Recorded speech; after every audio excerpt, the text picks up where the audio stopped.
So today we're going to look at still solving equations, but we're going to have situations where the variable is separated. So a kind of a special case to look at.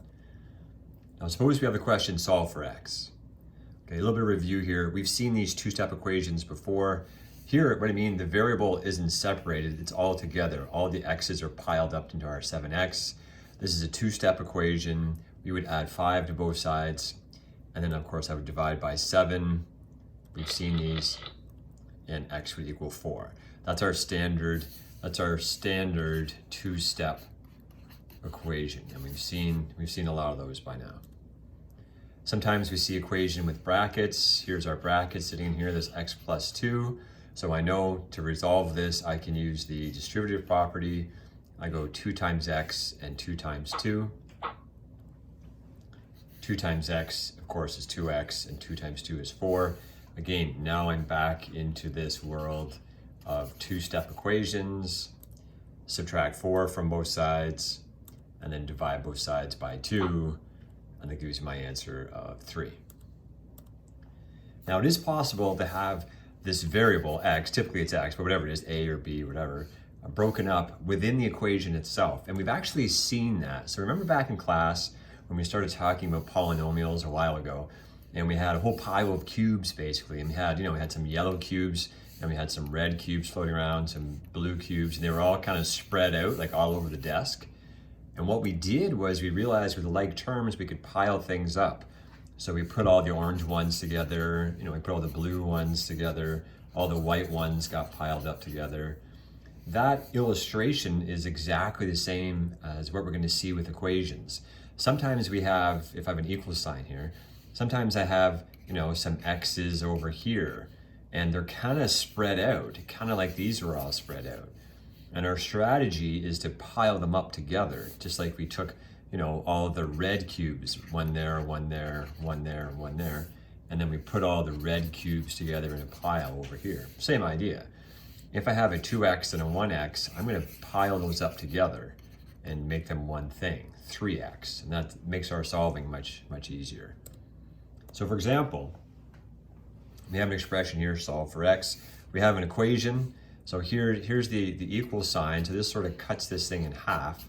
And over here on basically the left-hand side, I'm looking at it and saying, well, I got 5x and 2x kind of sitting here. It's the same thing as having 5 cubes and 2 cubes just sitting there, kind of spread out. Well, I know I can put them together. I know, 5x plus 2x is 7x. So that's this sort of algebraic process, 5x plus 2x. That's the algebraic process of taking these 5 cubes and these 2 cubes and putting them together into one big pile of 7 cubes. So that's what's happening there. And then again, like we said before, once we're at this stage, we're back into the world of two-step. So from here, by now it's become pretty automatic. I'm going to subtract 6 from here, subtract 6 from there. 6 minus 6 is 0. Leaves me 7x. 20 take away 6 is 14. And then of course, I'm just going to divide by 7. Divide by 7. Divides out. X is equal to 2, which is correct. Similar idea here. Again, we're talking about A's, not X's, but same idea. And we could have the letters on the right-hand side kind of spread out. So here's our equal sign. Here's sort of the middle of the expression, the equation. And look over here and I say, oh, I got 4A and 5A. So it's 4 blocks and 5 blocks. Well, we know that there's 9 blocks. So 4A plus 5A is 9A. So what we can do is we can just take the 4A and the 5A and put them together, just add them together and rewrite it as 9A. It means the same thing. And again, once we're here, we're back into the world of two-step. So I'm going to subtract 3 from both sides. That leaves me 45 equals 9A. And then of course, divide by 9, 45 divided by 9 is 5.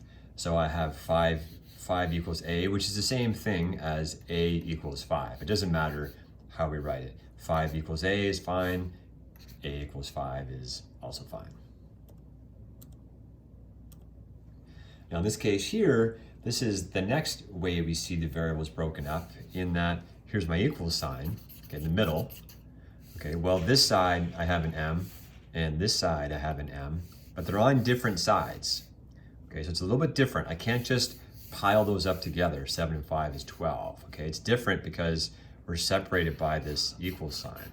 So these aren't on the same side. So I have to use to figure this part out, I have to use my operations. I have to use my rules to get through this part, okay? So I can look at this side basically and say, okay, the left side, I've got 7m and 8. They're not like terms. I can't do anything.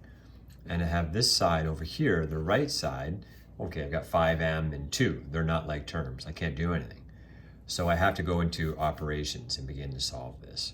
So we know we want to end up with, as we do our work, we want to end up with, m equals something. So I have m's over here and I have m's over here. So I don't want m's on both sides. I can't solve for anything. I can't solve it with m's on both sides. So I want just m's on one side.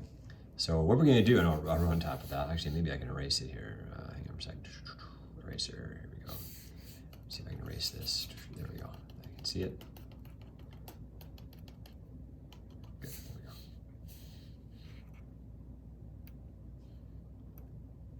go. Okay. So we have to decide. We want to get rid of the 5m or the 7m. So for convention, just so we kind of do it all the same way, we're going to eliminate the smaller variable term first. So I've got a 5m here, and I've got a 7m here. So I'm gonna choose to get rid of the 5m. I don't want m's on both sides. So 5m is obviously, 5m is smaller than 7m. So I want to get rid of that 5m. Well, to do that, it's easy. That's positive 5m. So I know, okay, well, if it's 5m, I'm going to subtract 5m. That's going to wipe it out, make it 0. 5m take away 5m is 0. Now I know my rules through operations. If I subtract 5m from this side, I have to subtract 5m from that side, okay, which I can do. Now I put the 5m below the 7m. I don't put it below the 8 because they're not like terms. I don't put it here. I stack it up over here. So 7 take away 5 is 2. The negative 8 stays. 5m take away 5m is 0. And the 2 stays as 2. Now, when you write yours out, you can sort of move the 2 over here closer if you like, or you can leave it sitting over here, it doesn't matter. So 2m take away 8 is equal to 2. Again, we're back into our two-step equation. So I'm going to add 8 to both sides. That gives me 2m is equal to 10. And then I divide both sides by 2, m equals 5. So really, once we resolve the issue with the variables on both sides, we're back into our two-step equation. Same idea here. Okay, 7p plus 4 equals 16 plus 9p. Here's the equal sign. So on the left-hand side, I can't do anything. On the right-hand side, there's no like terms, I can't do anything. So now I say, okay, well, I have p's on both sides, I have the variable on both sides, which I don't want. So I'm gonna get rid of the smaller one. Well, 7 is smaller than 9, so the 7 is the one I wanna get rid of. So if it's plus 7p, obviously I just subtract 7p from both sides. And that leaves me with 4 equals 16 plus 2p. Once again, getting me tired of these, okay? We're now in a two-step equation, and we subtract 16 from both sides, divide both sides by 2, and that gives us our answer of negative 6.